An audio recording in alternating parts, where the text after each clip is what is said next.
Appeal പോയാൽ അത് അടിയന്തര പ്രാധാന്യത്തിൽ പരിഗണിക്കുവാൻ സാധ്യത കുറവാണ്. എങ്കിലും ഇവിടെ നീതി കിട്ടിയില്ല തനിക്ക് എന്നാണ് ഇതിൻ്റെ കംപ്ലൈനൻ്റ് അതിജീവിത പറയുന്നത്.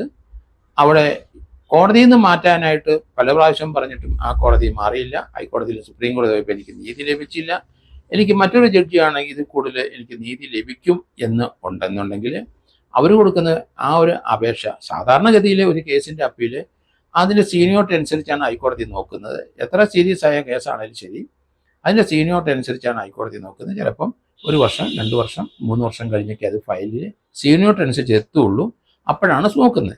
പക്ഷേ ഈ കേസിൻ്റെ ഒരു പ്രത്യേകത എന്ന് പറഞ്ഞാൽ നീതി കിട്ടിയില്ല തനിക്ക് ഇതുവരെ എന്ന് അതിജീവിത. ആ നീതി കിട്ടിയത് ഈ ജഡ്ജ്മെൻറ്റ് വന്ന ശേഷമല്ല അവർ പറയുന്നത്. ഇതിൻ്റെ തുടക്കം മുതൽ അവർ ഒരു വനിതാ ജഡ്ജി വേണമെന്ന് പറഞ്ഞു. വനിതാ ജഡ്ജി വന്നപ്പം അവർ നീതി ലഭിക്കില്ല പല കാരണങ്ങൾ കൊണ്ട്. കോടതിയിലെ പല സന്ദർഭത്തിലും ആ വാദി അതിജീവിതയെ അവരെ വിസ്തരിക്കുന്ന സമയത്ത് വളരെ മോശമായ പെരുമാറ്റം വക്കീലന്മാരിൽ നിന്നൊക്കെ അവർക്കുണ്ടായി. അവർ കോടതി അത് തടഞ്ഞില്ല എന്ന ആക്ഷേപം അങ്ങനെ റിട്ടേണായിട്ടും എഴുതി കൊടുത്തിട്ടുണ്ടെന്ന് ഞാൻ കരുതുന്നത്. അങ്ങനെയുള്ള ഒരു സന്ദർഭത്തിൽ ആരോപണങ്ങൾ ഒന്നിനു പുറകെ ഒന്ന് ആയി ജഡ്ജിൻ്റെ മുമ്പിൽ വന്നപ്പം അതിൽ നിന്ന് പിന്മാറുന്നതായിരുന്നു ഉചിതമെന്നാണ് എൻ്റെ ഒരു അഭിപ്രായം.